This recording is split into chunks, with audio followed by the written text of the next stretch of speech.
ਸਤਿ ਸ੍ਰੀ ਅਕਾਲ ਜੀ। Punjabi radio USA, Punjabi TV USA ਨਾਲ ਜੁੜੇ ਹੋਏ ਸਾਰੇ ਦਰਸ਼ਕਾਂ ਤੇ ਸਰੋਤਿਆਂ ਦਾ ਬਹੁਤ-ਬਹੁਤ ਸਵਾਗਤ ਹੈ। ਪ੍ਰੋਗਰਾਮ ਖਬਰ ਤੇ ਨਜ਼ਰ ਲੈ ਕੇ ਤੁਹਾਡੇ ਰੂਬਰੂ ਆ। ਇਸ ਪ੍ਰੋਗਰਾਮ ਦੇ ਵਿੱਚ ਪੰਜਾਬ ਭਾਰਤ ਦੇ ਨਾਲ ਸਰੋਕਾਰ ਰੱਖਦੀਆਂ ਵੱਖ-ਵੱਖ ਖਬਰਾਂ ਦੇ ਉੱਪਰ ਚਾਨਣਾ ਪਾਈਦਾ ਹੈ ਤੇ ਉਹਨਾਂ ਖਬਰਾਂ ਦਾ ਵਿਸ਼ਲੇਸ਼ਣ ਕਰਨ ਦੇ ਲਈ ਪੰਜਾਬ ਤੋਂ ਸੀਨੀਅਰ ਪੱਤਰਕਾਰ ਮਿੰਟੂ ਗੁਰਸਰੀਆ ਜੀ ਸਾਡੇ ਨਾਲ ਮੌਜੂਦ ਰਹਿੰਦੇ ਨੇ। ਉਹਨਾਂ ਦਾ ਸਵਾਗਤ ਕਰਦੇ ਹਾਂ ਤੇ ਫਿਰ ਇੱਕ-ਇੱਕ ਕਰਕੇ ਸਾਰੀਆਂ ਖਬਰਾਂ ਤੇ ਪਾਵਾਂਗੇ ਚਾਨਣਾ। ਪਿਆਰ ਭਰੀ ਸਤਿ ਸ੍ਰੀ ਅਕਾਲ ਮਿੰਟੂ ਜੀ, ਬਹੁਤ ਬਹੁਤ ਸਵਾਗਤ ਹੈ ਜੀ। ਸ਼ੁਕਰੀਆ ਸਾਰਿਆਂ ਨੂੰ, ਸਤਿ ਸ੍ਰੀ ਅਕਾਲ ਜੀ।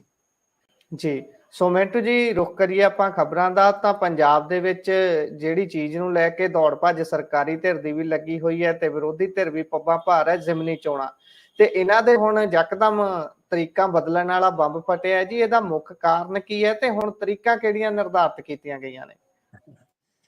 ਬਿਲਕੁਲ ਗੱਲ ਇਹ ਆ ਕਿ ਕੁਸ਼ਤੀ ਜਿੱਦਾਂ ਚਲਦੀ ਕੁਸ਼ਤੀ ਵਧਾ ਦਿੱਤੀ ਜਾਂਦੀ ਹੈ ਨਾ, ਕਿ ਹੁਣ 5-7 ਮਿੰਟ ਹੋਰ ਦੇ ਦੇ ਜੇ ਫੈਸਲਾ ਹੋ ਜਾਵੇ ਤਾਂ ਇਧਰੋਂ ਕਹਿ ਲਓ ਕਿ 5-7 ਦਿਨ ਹੀ ਦੇ ਦਿੱਤੇ ਆ ਕਿ ਇਹਨਾਂ ਨੂੰ ਚੰਗੀ ਤਰ੍ਹਾਂ ਹੁਣ ਤਾਜ਼ਾ ਦਮ ਜਿਹੜੇ ਹੈਗੇ ਆ ਇਹਨਾਂ ਨੂੰ ਥੋੜਾ ਹੁਣ ਅੱਗੇ ਹੋਰ ਲੜਾ ਦਈਏ। ਕਹਿਣ ਦਾ ਮਤਲਬ ਕਿ ਵਕਤ ਥੋੜਾ ਹੋਰ ਵੱਧ ਗਿਆ। ਜਿਹੜਾ ਅੱਗੇ ਸ਼ੈਡਿਊਲ ਸੀਗਾ ਉਹਦੇ ਮੁਤਾਬਕ 13 ਨੂੰ ਵੋਟਾਂ ਪੈਣੀਆਂ ਸੀ, 23 ਨੂੰ ਰਿਜ਼ਲਟ ਆਉਣਾ ਸੀਗਾ। ਹੁਣ ਗੁਰਪ੍ਰੀਤ ਜੀ, ਵੋਟਾਂ ਜਿਹੜੀਆਂ ਨੇ ਉਹ ਇੱਕ ਹਫ਼ਤਾ ਲੇਟ ਹੋ ਗਈਆਂ, ਯਾਨੀ ਵੋਟਾਂ ਪਊਗੀਆਂ 20 ਨੂੰ ਤੇ ਰਿਜ਼ਲਟ ਸੇਮ ਜੋ ਪਹਿਲਾਂ ਡੇਟ ਸੀਗੀ 23 ਉਹੀ ਰਹੇਗੀ। ਤਾਂ ਇਹਦਾ ਮਤਲਬ ਇਹ ਆ ਕਿ ਜਿਹੜਾ ਅੱਗੇ ਇੰਤਜ਼ਾਰ ਥੋੜਾ ਲੰਮਾ ਸੀ ਉਮੀਦਵਾਰਾਂ ਵਾਸਤੇ, ਧੱਕ ਕਰਨੇ ਲਗਾ, ਜੀਆ ਮੇਰਾ ਡਰਨੇ ਲਗਾ, ਮਤਲਬ ਕਿ ਉਹ ਜਿਹੜਾ ਧੱਕ ਦਿਲ ਕਰਦਾ ਸੀਗਾ ਨਾ, ਉਹ ਹੁਣ ਜ਼ਿਆਦਾ ਲੰਮਾ ਨਹੀਂ ਹੋਏਗਾ ਇੰਤਜ਼ਾਰ। ਯਾਨੀ 2 ਦਿਨ ਦਾ ਵਕਤ ਤੇ ਉਸ ਤੋਂ ਬਾਅਦ ਤੀਸਰੇ ਦਿਨ ਰਿਜ਼ਲਟ ਜਿਹੜਾ ਡਿਕਲੇਅਰ ਹੋ ਜਾਏਗਾ।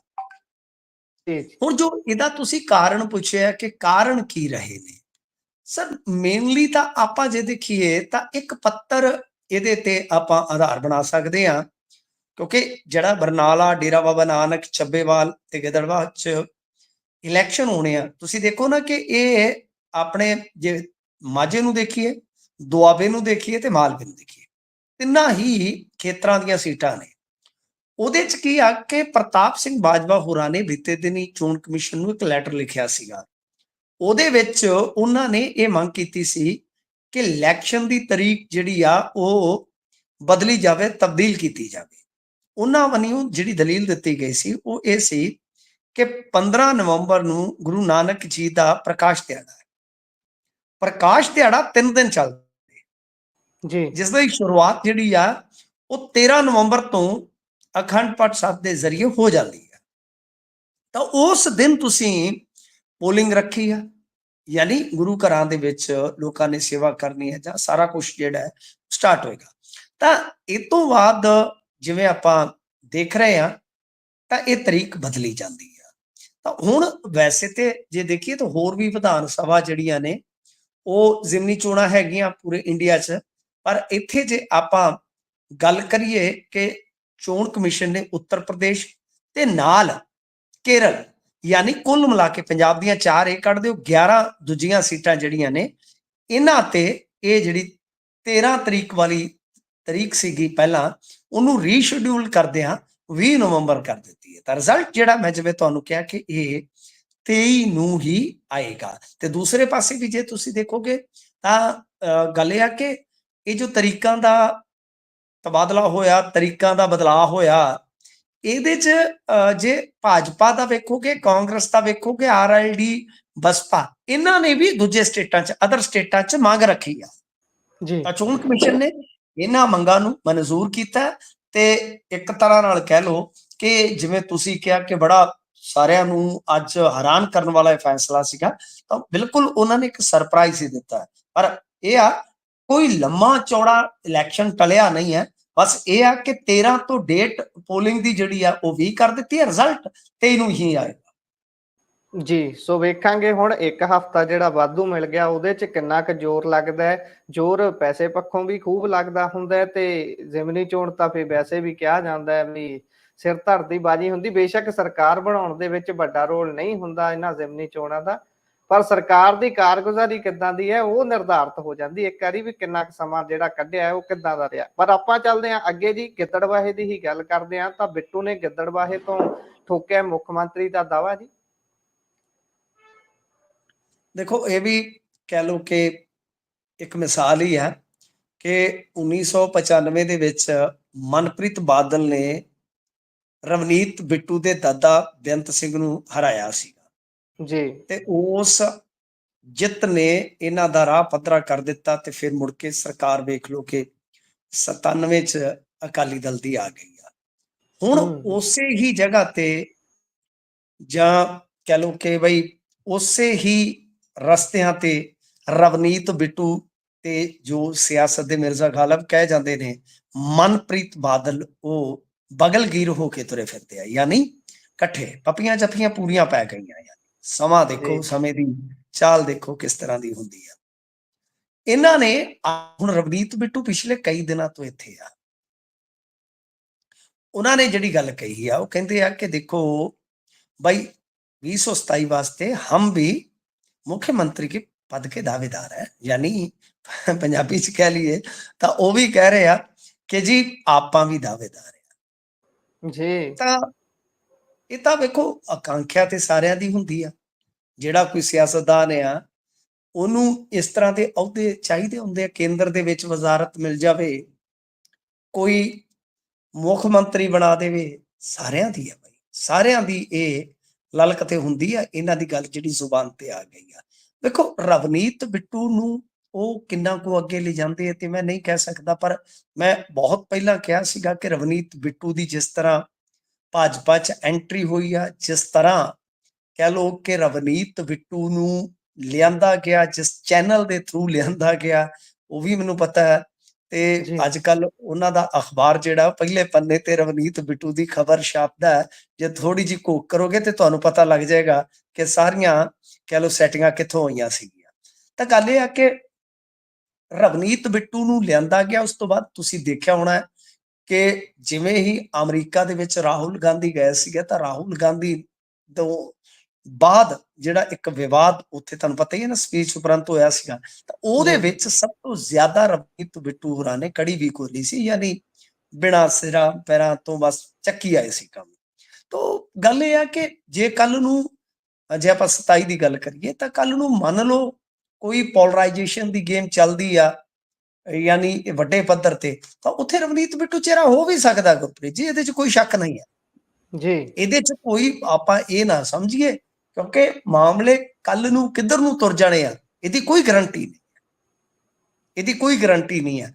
ਤਾਂ ਬਾਕੀ ਹੋਰ ਵੀ ਬੈਠੇ ਨੇ ਭਾਜਪਾ ਦੇ ਵਿੱਚ ਤੇ ਆ ਕੇ ਅੱਧੀ ਕਾਂਗਰਸ ਤੇ ਇਹਨਾਂ ਦੇ ਵਿੱਚ ਬੈਠੀ ਆ। ਕੈਪਟਨ ਕਹਿੰਦਾ ਮੇਰੀ ਕੋਈ ਸਲਾਹ ਹੀ ਲੈ ਲਓ, ਹੋਰ ਕੀ ਆ, ਹੁਣ ਇਸ ਉਮਰੇ ਦਿਲ ਤੇ ਕਿਸੇ ਨੇ ਕੀ ਲੈਣਾ, ਸਲਾਹ ਹੀ ਲੈ ਲਓ। ਤਾਂ ਗੱਲ ਇਹ ਆ ਕਿ ਜੇ ਇਧਰੋਂ ਵੇਖੀਏ ਤਾਂ ਮਨਪ੍ਰੀਤ ਬਾਦਲ, ਸੁਨੀਲ ਜਾਖੜ, ਬਹੁਤ ਹੋਰ ਵੀ ਨਾਮ ਹੈਗੇ ਆ। ਤਾਂ ਦੇਖੋ ਅੱਗੇ ਕੀ ਬਣਦਾ, ਪਰ ਇਹਨਾਂ ਨੇ ਆਪਣੀ ਇੱਛਾ ਜ਼ਾਹਰ ਕਰ ਦਿੱਤੀ ਆ। ਉਦਾਂ ਜੇ ਆਪਾਂ ਗਿੱਦੜਵਾਹੇ ਦੀ ਗੱਲ ਕਰੀਏ, ਤੁਸੀਂ ਗਿੱਦੜਵਾਹਾ ਤੋਂ ਸ਼ੁਰੂ ਕੀਤਾ, ਤਾਂ ਵੇਖੋ ਜਿਸ ਤਰ੍ਹਾਂ ਇਹਨਾਂ ਨੂੰ ਹੁਲਾਰਾ ਮਿਲ ਰਿਹਾ ਸੀ, ਮੈਂ ਉਸ ਗੱਲ ਤੋਂ ਹੈਰਾਨ ਆ। ਇਹ ਚੀਜ਼ ਜਿਹੜੀ ਆ ਮੈਂ ਬਹੁਤ ਪਹਿਲਾਂ ਹੀ ਕਹਿਣਾ ਸ਼ੁਰੂ ਕਰ ਦਿੱਤੀ ਸੀਗੀ ਕਿ ਗੁਰਪ੍ਰੀਤ ਜੀ ਇਹਨਾਂ ਦੀ ਵੋਟ ਜਿਹੜੀ ਹੈ ਨਾ ਇਕੱਠੀ ਹੋ ਰਹੀ ਆ ਭਾਜਪਾ ਦੀ ਗਿੱਦੜਵਾਹਾ 'ਚ। ਹੁਣ ਜਿੱਦਾਂ ਤੁਸੀਂ ਦੇਖੋ ਕਿ ਡੇਰੇ ਦੀ ਵੋਟ ਬੜੀ ਵੋਟ ਆ, 18 ਤੋਂ ਸ਼ਾਇਦ 20,000 ਦੇ ਕਰੀਬ। ਸ਼ਹਿਰੀ ਆਪਣੀ ਭਾਜਪਾ ਦੀ ਵੋਟ ਅੱਛੀ ਵੋਟ ਆ। ਫਿਰ ਇਸ ਤੋਂ ਇਲਾਵਾ ਜੇ ਤੁਸੀਂ ਦੇਖੋਗੇ ਤਾਂ ਮਨਪ੍ਰੀਤ ਬਾਦਲ ਹੋਰਾਂ ਦੀ ਆਪਣੀ ਵੋਟ ਸਭ ਤੋਂ ਵੱਡੀ ਗੱਲ ਕਿ ਐਸੀ ਵੋਟ ਵੀ ਇਹਨਾਂ ਦੇ ਦੁਆਲੇ ਘੁੰਮ ਰਹੀ ਹੈ, ਜੁੜ ਰਹੀ ਹੈ। ਇਹ ਆਪਣੇ ਆਪ ਦੇ ਵਿੱਚ ਤੁਸੀਂ ਕਹਿ ਲਓ ਕਿ ਬੜੀ ਇੰਟਰਸਟਿੰਗ ਜੀ ਕਹਾਣੀ ਬਣਦੀ ਪਈ ਆ।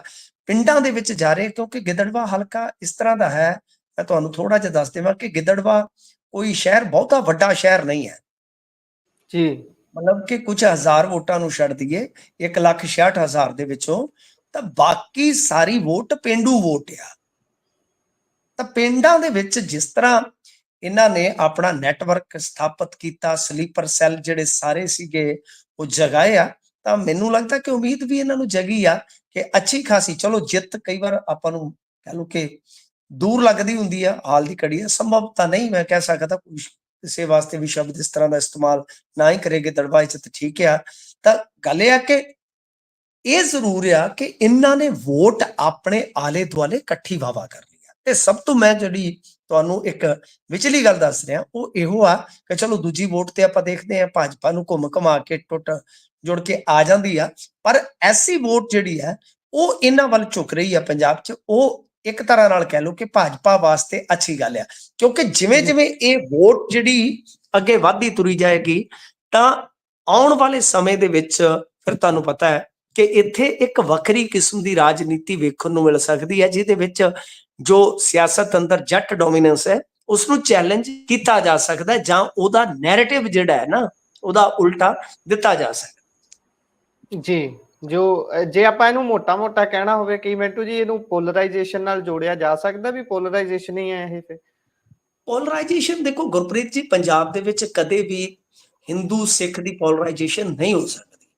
ਹਾਂ ਠੀਕ ਹੈ, ਕੁਛ ਹੱਦ ਤੱਕ ਕਹਿ ਲਓ, ਜੇ ਕੱਲ ਨੂੰ ਖਾਲਿਸਤਾਨ ਦਾ ਮੁੱਦਾ ਉਭਾਰ ਫੜਦਾ ਹੈ ਕਿਸੇ ਹੱਦ ਤੱਕ ਜਾ ਕੇ, ਤਾਂ ਉਹ ਤਾਂ ਆਪਾਂ ਚਲੋ ਠੀਕ ਆ, ਉਹ ਸੰਭਾਵੀ ਤੌਰ ਤੇ ਦੇਖ ਸਕਦੇ ਆ।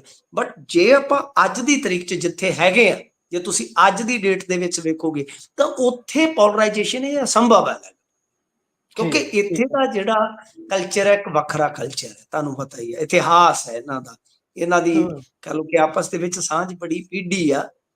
ਪਰ ਪੋਲਰਾਈਜੇਸ਼ਨ ਫਿਰ ਇਸੇ ਤਰੀਕੇ ਹੋ ਸਕਦੀ ਆ ਜਿਵੇਂ ਪ੍ਰਵਾਸੀ ਵਰਸਸ ਪੰਜਾਬੀ, ਜਾਂ ਮੈਂ ਜਿਵੇਂ ਤੁਹਾਨੂੰ ਦੱਸਿਆ ਕਿ ਜੱਟ ਵਰਸਸ ਦਲਿਤ, ਤੇ ਇਹ ਬਣਦਾ ਜਾ ਰਿਹਾ ਨਾ ਥੋੜਾ, ਕਿਉਂਕਿ ਭਾਜਪਾ ਇਹਨਾਂ ਚੀਜ਼ਾਂ ਨੂੰ ਜਦੋਂ ਉਭਾਰਦੀ ਹੈ ਤੇ ਫਿਰ ਬੜੇ ਖਤਰਨਾਕ ਮੁਕਾਮ ਤੇ ਲੈ ਜਾਂਦੀ ਹੁੰਦੀ ਹੈ।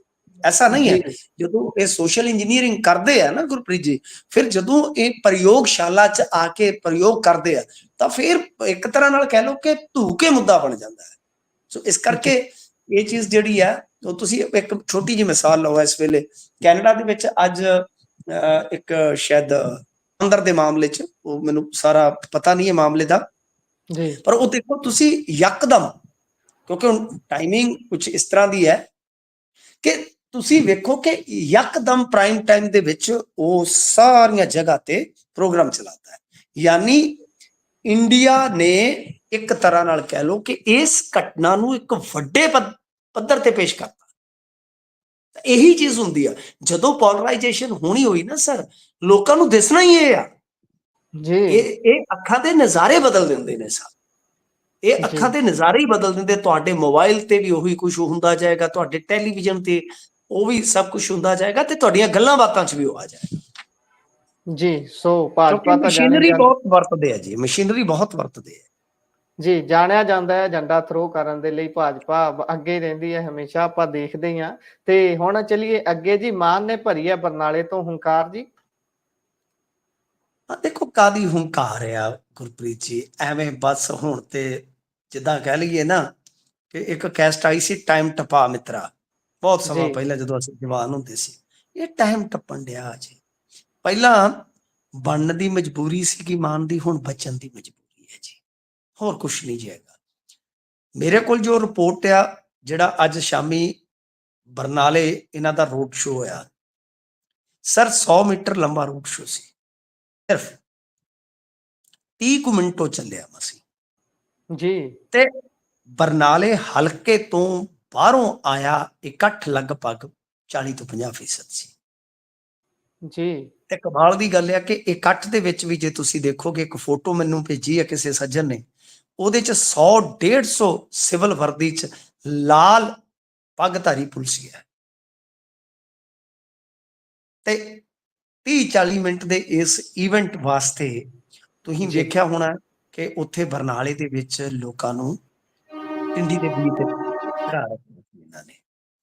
ਹੁਣ ਇਹ ਗੱਲ ਜਿਹੜੀ ਹੈ ਨਾ, ਉਹ ਆਪਾਂ ਨੂੰ ਮੰਨਣੀ ਪਊਗੀ ਕਿ ਬੇਸ਼ੱਕ ਮਾਨ ਸਾਹਿਬ ਉੱਥੇ ਤੁਰੇ ਤੇ ਫਿਰਦੇ ਆ, ਪਰ ਹਿਰਦਾ ਅੰਦਰੋਂ ਨਾ ਮੰਨਦਾ ਨਹੀਂ ਹੈ, ਤੁਹਾਨੂੰ ਪਤਾ ਹੀ ਆ। ਇੱਥੇ ਤੇ ਮੀਤ ਹੇਅਰ ਵਰਸਜ, ਜਿੱਦਾਂ ਕਹਿ ਲਓ ਕਿ ਇੱਕ ਦੂਸਰਾ ਧੜਾ ਜਿਹੜਾ ਮਾਨ ਸਾਹਿਬ ਵਾਲਾ, ਉਹ ਬਣਾਇਆ ਜਾਂਦਾ, ਗੱਲ ਕੀਤੀ ਜਾਂਦੀ ਹੈ, ਪਰ ਕਿਉਂਕਿ ਮਾਮਲਾ ਪਾਰਟੀ ਦਾ ਹੈ, ਮਾਮਲਾ ਖੁਦ ਮਾਨ ਸਾਹਿਬ ਦੀ ਆਪਣੀ ਕੁਰਸੀ ਦਾ, ਤਾਂ ਉਹਨਾਂ ਨੂੰ ਕਿਤੇ ਨਾ ਕਿਤੇ ਇਹ ਸਾਰਾ ਕੁਝ ਕਰਨਾ ਤੇ ਪੈਣਾ ਆ। ਪਰ ਗੱਲ ਇਹ ਆ ਕਿ ਜਿਸ ਦਿਨ ਕਾਗਜ਼ ਭਰੇ ਗਏ ਸਨ ਬਾਠ ਦੇ, ਹੁਣ ਤੁਸੀਂ ਇੱਕ ਚੀਜ਼ ਹੋਰ ਦੇਖੋ, ਨੋਟ ਕਰਨ ਵਾਲੀ ਗੱਲ ਹੈ ਕਿ ਮਾਨ ਸਾਹਿਬ ਨੇ, ਮੈਂ ਜਿੰਨੀ ਕੁ ਸਪੀਚ ਸੁਣੀ ਹੈ, ਮਾਨ ਸਾਹਿਬ ਨੇ ਕੇਵਲ ਢਿੱਲੋਂ ਵਰਗਿਆਂ ਤੇ ਰੱਜ ਕੇ ਰਗੜਾ ਰੱਖਿਆ, ਪਰ ਬਾਠ ਤੇ ਸ਼ਾਇਦ ਮੈਨੂੰ ਲੱਗਦਾ ਕਿ ਦੰਦ ਤੋਂ ਦੰਦ ਹੀ ਨਹੀਂ ਚੁੱਕਿਆ ਸਾਹਿਬ ਦਾ। ਤੇ ਜਿਸ ਦਿਨ ਬਾਠ ਨੇ ਕਾਗਜ਼ ਭਰੇ ਸਨ ਬਗਾਵਤ ਕਰਕੇ, ਗੁਰਪ੍ਰੀਤ ਜੀ ਜੇ ਧਿਆਨ ਨਾਲ ਤੁਸੀਂ ਇੱਕ ਤਸਵੀਰ ਵੇਖੋਗੇ ਤਾਂ ਮਾਨ ਸਾਹਿਬ ਦੀ ਕਿਚਨ ਕਮੇਟੀ ਦੇ ਇੱਕ ਮੈਂਬਰ ਤੁਹਾਨੂੰ ਨਜ਼ਰ ਆਉਣਗੇ ਉਹਨਾਂ ਦੇ ਨਾਲ। ਹਾਲਾਂਕਿ ਜੀ ਕਿਹਾ ਇਹ ਗਿਆ ਕਿ ਜੀ ਇਹ ਅੰਤਲੇ ਪੜਾਅ ਤੇ ਮਨਾਉਂਦੇ ਰਹੇ, ਅੰਤਲੇ ਪੜਾਅ ਤੱਕ ਵੀ ਜਾ ਕੇ ਮਨਾਉਂਦੇ ਰਹੇ, ਪਰ ਕਹਿੰਦੇ ਛੱਲਾ ਮੁੜ ਕੇ ਨਹੀਂ ਆਇਆ। ਪਰ ਦਰਅਸਲ ਇਸ ਗੱਲ ਨੂੰ ਦੂਜੀ ਵੀ ਲਿਆ ਜਾਂਦਾ ਕਿ ਬਈ ਜਾ ਬੱਚਾ ਚੜ ਜਾ ਸੂਲੀ, ਭਲੀ ਕਰੇਗਾ ਰਾਮ, ਏਦਾਂ ਵੀ ਲਿਆ ਜਾ ਸਕਦਾ ਹੈ ਨਾ। ਜੀ ਸੋ ਇਹਨਾਂ ਦਾ ਜਿਹੜਾ ਰੋਡ ਸ਼ੋ, ਵੈਸੇ ਵੀ ਜੇ ਤੁਸੀਂ ਫੇਸਬੁੱਕ ਤੇ ਝਾਤ ਮਾਰੋਗੇ ਗੁਰਪ੍ਰੀਤ ਜੀ, ਉਹ ਪਹਿਲਾਂ ਵਾਲੀ ਗੱਲ ਨਾ ਰਹੀ। ਮਰ ਗਈ ਜੀ ਮਾਂ ਜਿਹੜੀ ਦਹੀਂ ਨਾਲ ਟੁੱਕ ਦਿੰਦੀ ਸੀਗੀ। ਅੱਗੇ ਤੇ ਭੰਬੱਕੜ ਫੇਸਬੁੱਕ ਤੇ ਭੂੰ ਭੂੰ ਕਰਦੇ ਫਿਰਦੇ ਹੁੰਦੇ ਸੀਗੇ। ਹੁਣ ਕੁਛ ਨਹੀਂ ਹੈਗਾ ਸਾ, ਕੁਛ ਨਹੀਂ ਹੈਗਾ, ਡਿਫੈਂਡ ਕਰਨ ਨੂੰ ਕੱਖ ਨਹੀਂ ਬਚਿਆ। ਸਿਆਣੇ ਹੋ ਗਏ ਨੇ ਥੋੜੇ ਕਿ ਯਾਰ ਇਹ ਤੇ ਚੱਲ ਕੀ ਰਿਹਾ ਸਾਡੇ ਨਾਲ। ਸੋ ਇਸ ਵਾਸਤੇ ਉਹ ਪਹਿਲਾਂ ਵਾਲੀ ਗੱਲ ਹੈ ਨਹੀਂ ਗੀ। ਹਾਂ, ਮਾਹੌਲ ਇਹ ਗਰਮ ਕਰਨਗੇ, ਇਹ ਵੀ ਕਹਿ ਲਓ ਕਿ ਭਾਜਪਾ ਵਾਂਗੂ ਬਹੁਤ ਇਸ ਮਾਮਲੇ ਦੇ ਵਿੱਚ ਤਜਰਬੇਕਾਰ ਆ ਗੁਰਪ੍ਰੀਤ ਜੀ। ਇਹਨਾਂ ਦੇ ਜਦੋਂ ਸਟਾਰ ਪ੍ਰਚਾਰਕ ਮੈਦਾਨ ਚ ਉਤਰਨਗੇ, ਜਦੋਂ ਇਹਨਾਂ ਨੇ ਮੀਡੀਆ, ਕਿਉਂਕਿ ਮੀਡੀਆ ਤੇ ਇਹਨਾਂ ਦੇ ਕੋਲ ਹੀ ਆ, 95% ਪੰਜਾਬ ਦਾ ਮੀਡੀਆ ਇਹਨਾਂ ਦੇ ਕੋਲ ਹੀ ਆ, 5% 10% ਕੋਈ ਬਚਿਆ ਹੋਏਗਾ, ਉਹ ਸਾਰਾ ਮੈਨੇਜ ਕਰਕੇ ਫਿਰ ਮਾਹੌਲ ਤੇ ਗਰਮ ਕਰ ਦੇਣਗੇ। ਪਰ ਮੇਰਾ ਮੰਨਣਾ ਹੈ ਕਿ ਪਹਿਲਾਂ ਵਾਲੀ ਉਹ ਗੱਲ ਨਹੀਂ ਹੈ। ਪਹਿਲਾਂ ਵਾਲੀ ਉਹ, ਜਿਵੇਂ ਆਪਾਂ ਕਹਿੰਦੇ ਆ ਨਾ ਕਿ ਪਹਿਲਾਂ ਵਾਲੀ ਟਾਹ ਨਹੀਂ ਲੱਗਦੀ ਤੇਰੀ, ਤਾਂ ਪਹਿਲਾਂ ਵਾਲੀ ਉਹ ਟਾਹ ਨਹੀਂ ਇਹਨਾਂ ਦੀ ਲੱਗ ਰਹੀ। ਮਤਲਬ ਕਿ ਇੱਕ ਮਜ਼ਮਾ ਲੱਗ ਜਾਂਦਾ ਸੀ ਆਪਣੇ ਆਪ। ਅੱਜ ਬਾਹਰਲੇ ਹਲਕਿਆਂ ਚੋਂ ਲੋਕ ਲਿਆ ਕੇ ਰੌਣਕ ਦਿਖਾਉਣੀ ਪੈਂਦੀ ਆ। ਦੂਜੇ ਪਾਸੇ ਸੋਸ਼ਲ ਮੀਡੀਆ ਤੇ ਖੁਦ ਲੋਕ ਡਿਫੈਂਡ ਕਰਦੇ ਸੀ।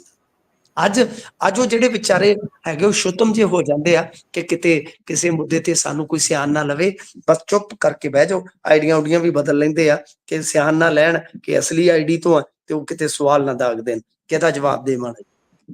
ਜੀ ਜੀ ਸੋ ਔਖਾ ਤਾਂ ਹੋਇਆ ਪਿਆ, ਪਰ ਅੱਗੇ ਚੱਲਦੇ ਆ। ਤੇ ਹੁਣ ਕੇਜਰੀਵਾਲ ਸਾਹਿਬ ਦੀਆਂ ਮੀਟਿੰਗਾਂ ਨੇ ਵੀ ਪੁਆੜੇ ਪਾਏ ਹੋਏ ਨੇ। ਕਦੀ ਕਹਿੰਦੇ ਨੇ ਪੰਜਾਬ ਵਾਲੇ ਐਮਐਲਏ ਸੱਦ ਕੇ ਰਿਪੋਰਟ ਕਾਰਡ ਲਿਆ ਜਾ ਰਿਹਾ, ਇੱਕ ਪਾਸੇ ਸਰਕਾਰ ਦਾ, ਦੂਜੇ ਪਾਸੇ ਖਾਸ ਤੌਰ ਤੇ ਮੁੱਖ ਮੰਤਰੀ ਸਾਹਿਬ ਦਾ।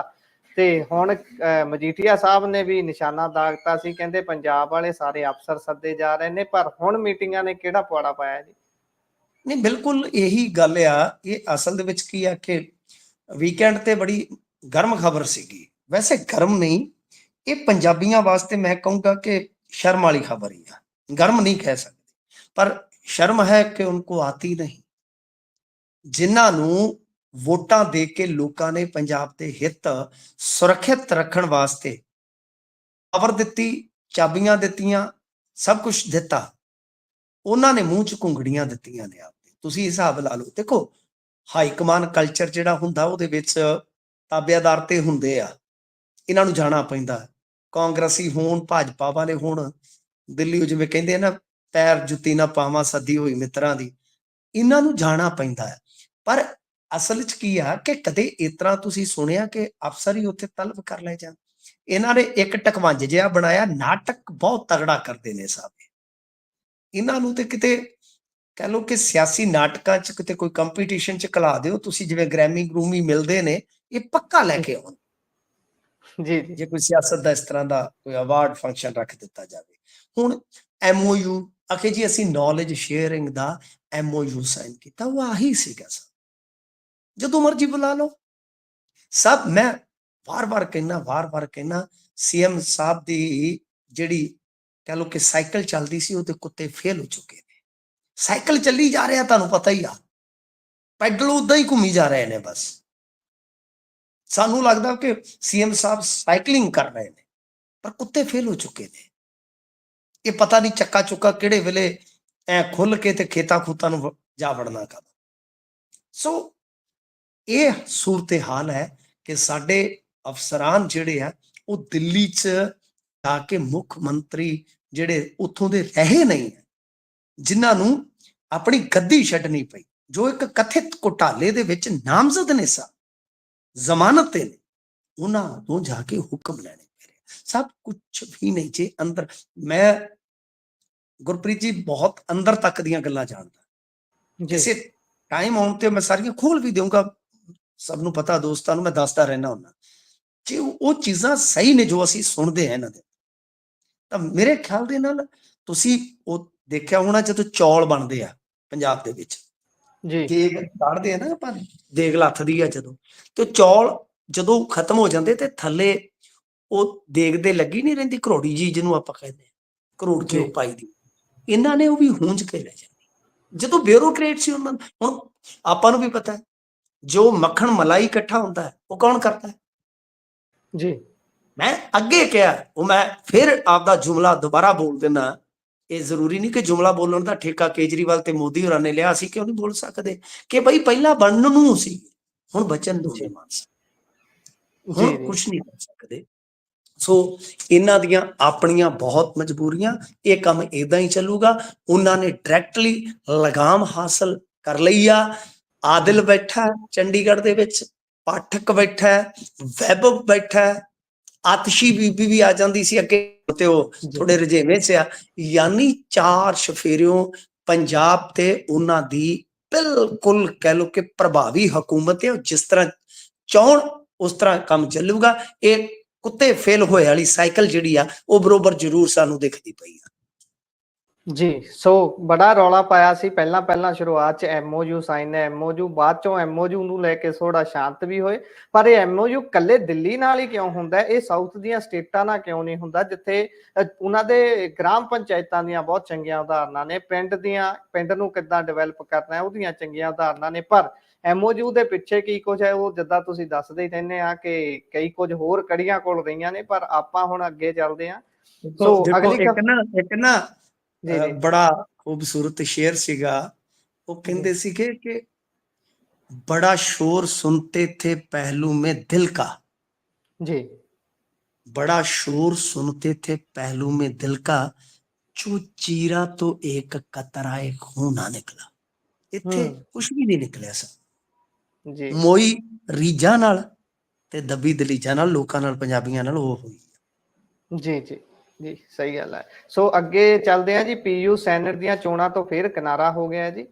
ਪਹਿਲਾਂ ਵੀ ਬੜਾ ਰੌਲਾ ਪੈਂਦਾ ਰਹਿੰਦਾ, ਧਰਨੇ ਵੀ ਲੱਗ ਜਾਂਦੇ ਨੇ ਕਈ ਵਾਰੀ जी। देखो अगे भी सारिਆਂ ने रल मिल के, मैं नहीं कहांगा कि कल्ले ਆਪਾਂ ਹੀ ਸੀਗੇ, ਹੋਰ ਵੀ ਬਹੁਤ ਸਾਰੇ ਲੋਕ ਸੀ ਅੱਗੇ ਵੀ ਇਸੇ ਤਰ੍ਹਾਂ ਹੀ ਇਹ ਭੱਜਦੇ ਸੀਗੇ। ਇਹਨਾਂ ਨੇ ਤਾਂ ਤੁਹਾਨੂੰ ਯਾਦ ਹੋਣਾ ਪਰਸੂਨ ਕਮੇਟੀ ਬਣਾ ਦਿੱਤੀ ਸੀਗੀ 2018 ਦੇ ਵਿੱਚ, ਤਾਂ ਉਹ ਵੀ ਬਹੁਤ ਵੱਡਾ ਵਿਰੋਧ ਹੋਇਆ ਸੀਗਾ ਨਾ, ਮੀਡੀਆ ਵੀ ਬਹੁਤ ਸਾਥ ਦੇ ਕੇ ਗਿਆ ਸੀਗਾ। ਤਾਂ ਇਹਦੇ ਵਿੱਚ ਇਹਨਾਂ ਨੇ ਜਿਹੜੀ ਪਰਸੂਨ ਕਮੇਟੀ ਦੀ ਰਿਪੋਰਟ ਸੀਗੀ ਉਹਦੇ ਚ ਸੈਨੇਟ, ਸਿੰਡੀਕੇਟ ਤੇ ਫੈਕਲਟੀ ਦੇ ਪੁਨਰਗਠਨ, ਸੈਨੇਟ ਦੇ ਆਕਾਰ ਨੂੰ ਘਟਾਉਣ, ਫੈਕਲਟੀ ਦੀ ਪ੍ਰਤੀਨਿਧਤਾ ਵਧਾਉਣ ਤੇ ਅਕੈਡਮਿਕ ਮਾਮਲਿਆਂ ਤੇ ਸਿੰਡੀਕੇਟ ਨੂੰ ਫੋਕਸ ਕਰਨ ਦਾ ਸੁਝਾਅ ਦਿੱਤਾ ਗਿਆ ਸੀਗਾ। ਬਹੁਤ ਮਤਲਬ ਕਿ ਉਸ ਰਿਪੋਰਟ ਤੇ ਵੀ ਵਿਵਾਦ ਹੋਇਆ ਸੀਗਾ। ਫਿਰ ਸੈਨੇਟ ਦੀਆਂ ਚੋਣਾਂ ਜਿਹੜੀਆਂ ਸੀ ਉਹ ਨਹੀਂ ਹੋ ਰਹੀਆਂ ਸੀਗੀਆਂ। ਤਾਂ ਹੁਣ ਐਤਕੀ ਫੇਰ ਉਹੀ ਹੋ ਰਿਹਾ ਕਿ ਮਿਆਦ ਪੁੱਗਣ ਤੋਂ ਬਾਅਦ ਵੀ ਨੋਟੀਫਿਕੇਸ਼ਨ ਜਾਰੀ ਨਹੀਂ ਹੋਇਆ। ਹੁੰਦਾ ਕੀ ਆ? ਹੁੰਦਾ ਇਦਾਂ ਆ ਕਿ ਜਿਵੇਂ ਪੋਸਟ ਗ੍ਰੈਜੂਏਟ ਸ਼ਾਇਦ ਹੁੰਦੀ ਇੱਕ ਇਹਨਾਂ ਦੀ ਕੈਟਾਗਰੀ, ਤੇ ਉਹ ਤੇ ਇਸ ਤੋਂ ਇਲਾਵਾ ਇੱਕ ਹੋਰ ਹੁੰਦੀ ਆ। ਯਾਨੀ ਇਦਾਂ ਲਾ ਲਓ ਹਿਸਾਬ ਕਿਤਾਬ ਕਿ 2 ਕੈਟਾਗਰੀਆਂ ਹੁੰਦੀਆਂ। ਮੈਨੂੰ ਭੁੱਲ ਗਿਆ, ਵਿਸਰ ਗਿਆ, ਕੁਛ ਇਸ ਤਰ੍ਹਾਂ ਦਾ ਹੁੰਦਾ ਜੀ ਇਹਨਾਂ ਦਾ ਜੀ ਜਿਹੜੀਆਂ ਵੋਟਾਂ ਹੁੰਦੀਆਂ। ਤਾਂ ਉਹਦੇ ਵਿੱਚ ਕੀ ਹੁੰਦਾ ਹੈ ਕਿ ਇੱਕ ਚ ਤੇ ਸ਼ਾਇਦ 240 ਦਿਨ ਪਹਿਲਾਂ, ਇੱਕ ਚ 90 ਦਿਨ ਪਹਿਲਾਂ ਇਹ ਸਾਰਾ ਕੁਝ ਜਿਹੜਾ ਹੈ ਨਾ ਉਹ ਇਹਨਾਂ ਨੂੰ ਲੋਕਾਂ ਸਾਹਮਣੇ ਰੱਖਣਾ ਪੈਂਦਾ। ਯਾਨੀ ਨੋਟੀਫਿਕੇਸ਼ਨ ਵਗੈਰਾ ਜਿਹੜਾ ਹੈ ਨਾ ਉਹ ਜਾਰੀ ਹੋ ਜਾਂਦਾ ਸਰ। ਤਾਂ ਹੁਣ ਜੀ ਐਤਕੀ ਤੁਸੀਂ 31 ਅਕਤੂਬਰ ਨੂੰ ਦੇਖ ਲਓ, 31 ਅਕਤੂਬਰ ਲੰਘ ਗਿਆ, ਮਿਆਦ ਲੰਘ ਗਈ ਹੈ, ਨਾ ਨੋਟੀਫਿਕੇਸ਼ਨ ਨਾ ਇਲੈਕਸ਼ਨ। ਇਹ ਤਾਂ ਫੇਰ ਜੇ ਆਪਾਂ ਦੇਖੀਏ ਨਾ ਗੁਰਪ੍ਰੀਤ ਜੀ, ਪੰਜਾਬੀਆਂ ਨੂੰ ਇਕੱਠੇ ਹੋ ਕੇ ਫੇਰ ਹਾ ਦਾ ਨਾਰਾ ਮਾਰਨਾ ਪਊਗਾ। ਅਦਰਵਾਈਜ਼ ਇਹਨਾਂ ਨੇ ਫੇਰ ਉਹੀ ਕੰਮ ਕਰਨਾ ਜਿਹੜਾ ਪਹਿਲਾਂ ਕੀਤਾ ਸੀਗਾ। ਤਾਂ ਮੈਂ ਕੱਢ ਲਿਆ ਇਹਨਾਂ ਦਾ, ਹਾਂ, ਗ੍ਰੈਜੂਏਟ ਕੰਸਟੀਚੁਐਂਸੀ ਜਿਹੜੀ ਹੈ ਨਾ ਉਹਦੇ ਲਈ ਨੋਟੀਫਿਕੇਸ਼ਨ 240 ਦਿਨ ਲਓ ਆ ਗਿਆ ਮੇਰੇ ਸਾਹਮਣੇ, ਠੀਕ ਹੈ ਨਾ, ਕਿਉਂਕਿ ਮੈਂ ਅੱਗੇ ਕੰਮ ਕੀਤਾ ਇਹਦੇ ਤੇ ਤਾਂ ਮੈਨੂੰ ਥੋੜਾ ਯਾਦ ਸੀਗਾ। ਤਾਂ ਇਸ ਤੋਂ ਇਲਾਵਾ ਜਿਹੜੀਆਂ ਬਾਕੀ ਕੰਸਟੀਚੁਐਂਸੀ ਵਾਸਤੇ ਹੁੰਦਾ ਨੋਟੀਫਿਕੇਸ਼ਨ ਉਹ 90 ਦਿਨ। ਜੀ ਪਰ ਇੱਥੇ ਸਭ ਤੋਂ ਜ਼ਰੂਰੀ ਗੱਲ ਹੈ ਕਿ ਆਰਐਸਐਸ ਤੇ ਬੀਜੇਪੀ ਦੀ ਬਦਨੀਤੀ ਤੇ ਉਂਗਲ ਚੁੱਕੀ ਜਾਂਦੀ ਹੈ ਕਿ ਦਰਅਸਲ ਕੀ ਹੈ ਕਿ ਇਹ ਜਿਹੜੀ ਨਾ ਗਵਰਨੈਂਸ ਹੈ ਇਸ ਯੂਨੀਵਰਸਿਟੀ ਦੀ ਜਾਂ ਗਵਰਨਿੰਗ ਬੋਡੀ ਕਹਿ ਲਓ, ਇਹ ਬੜੀ ਨਿਰਾਲੀ ਆ। ਇੱਥੇ ਕੋਈ ਖਾਸ ਵਿਚਾਰਧਾਰਾ ਜਾਂ ਕੋਈ ਖਾਸ ਮੰਤਵ ਜਿਹੜਾ ਹੈ ਉਹ ਇਸ ਤਰ੍ਹਾਂ ਦੀ ਗਵਰਨਿੰਗ ਬੋਡੀ ਦੇ ਵਿੱਚ ਅਸਰਕਾਰਕ ਨਹੀਂ ਹੁੰਦਾ। ਇਹ ਬਸ ਇਸ ਬੋਡੀ ਨੂੰ ਜਿਹੜੀ ਨਿਰਾਲੀ ਆ, ਮੇਰੇ ਖਿਆਲ ਦੇ ਨਾਲ 2 ਕੁ ਥਾਵਾਂ ਤੇ ਸੀਗੀ ਇੰਡੀਆ ਦੇ ਵਿੱਚ ਹੁਣ ਪਤਾ ਨਹੀਂ ਕਿਤੇ ਚੱਲਦੀ ਹੈ ਕਿ ਨਹੀਂ ਚੱਲਦੀ, ਇੱਕ ਆਪਣੇ ਜ਼ਰੂਰ ਚੱਲਦੀ ਹੈ। ਇਹ ਬਸ ਉਹਦਾ ਫਸਤਾ ਵੱਢਣਾ ਚਾਹੁੰਦੇ ਨੇ ਗੁਰਪ੍ਰੀਤ ਜੀ। ਤੇ ਇਹ ਕੁੱਲ ਮਿਲਾ ਕੇ ਕਹਿ ਲਓ ਲੱਭੋ ਲੁਭਾਵ ਹੈ ਇਸ ਸਾਰੀ ਕਹਾਣੀ ਦਾ। ਤਾਂ ਦੇਖੋ ਹੁਣ ਇਹ ਕਦੋਂ ਸਾਰੇ ਇਕਜੁੱਟ ਹੋ ਕੇ ਇਸ ਮੁੱਦੇ ਨੂੰ ਮੁੱਦਾ ਬਣਾਉਂਦੇ ਆ ਤੇ ਫਿਰ ਇਹ ਇਲੈਕਸ਼ਨ ਭਾਵੇਂ ਹੋ ਜਾਏ, ਅਦਰਵਾਈਜ਼ ਇਹ ਕਰਵਾਉਂਦੇ ਹੀ ਨਹੀਂ।